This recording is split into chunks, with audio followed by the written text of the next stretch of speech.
Welcome back, everybody. Lonestar Patriot here. Thanks for joining me. So with the trigger reset issue now fully resolved and everything on the rifle functioning as it should, I now want to move on to one of the key metrics for any rifle, and that's accuracy. So what I plan to do is put about 5 different types of loads, those loads varying in price, to see what kind of groups we can expect from a budget rifle such as this. So let's head over to the range and get started.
Alright guys, so before we jump into the actual results from the accuracy testing based on the clips that you just saw, I want to mention a few things first. Now, the first being the weather conditions at the range during the testing.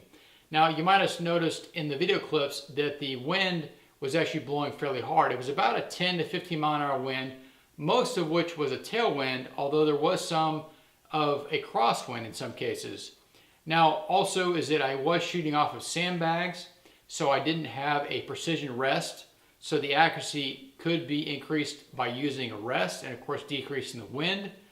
But also to mention is that on the specifications for this barrel, just as a reminder, on the Anderson AM15 rifle, it is a 16-inch barrel with a 1 in 7 twist. Now, the 1 in 7 twist is critical to know which particular grain weight might be suited best for this type barrel. Now, typically the 1 in 7 twist will support or stabilize a heavier grained bullet.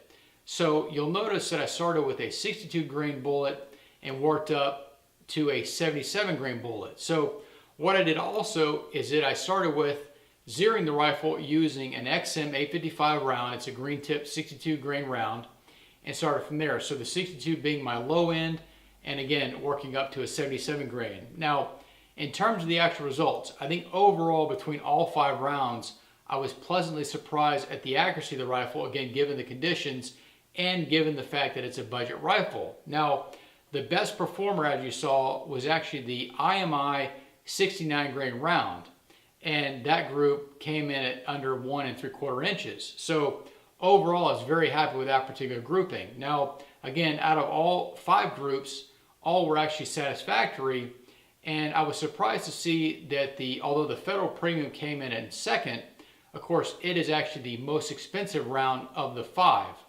So just to also mention that the IMI round is right at about the midpoint between the low and high end of the spectrum.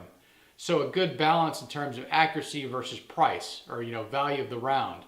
So overall, again, I was very pleased with the results, and each rifle is different. So in this case, again, I'll do further testing on my own, but the 69 grain might be the sweet spot. So again, between the 62 and the 69, I can balance that out and might go ahead and re-zero the rifle for, say, a 69 grain round and go from there. But overall, again, I was very happy with the results. Again, based on a budget rifle with a standard kind of run-of-the-mill barrel, again, this does not have any high-pressure testing certification or even a magnetic particle inspection certification. So just a run-of-the-mill barrel that I wouldn't expect to get good enough results like I saw from this barrel. So overall, thanks for watching, thanks for subscribing, and keep up the good fight.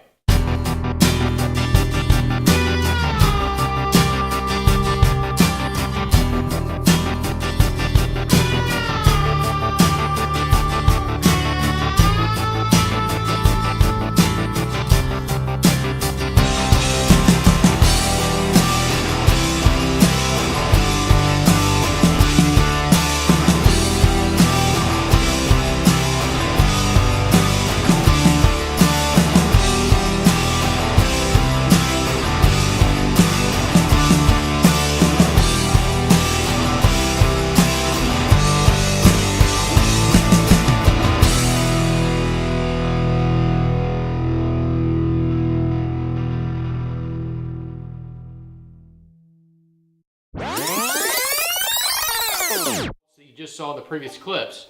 Now, I want to remind you,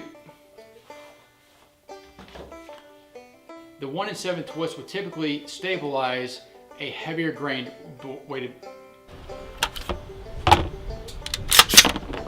Place your weapons on the bench in front of you. Unload it, and the action's open. Step to the rear of the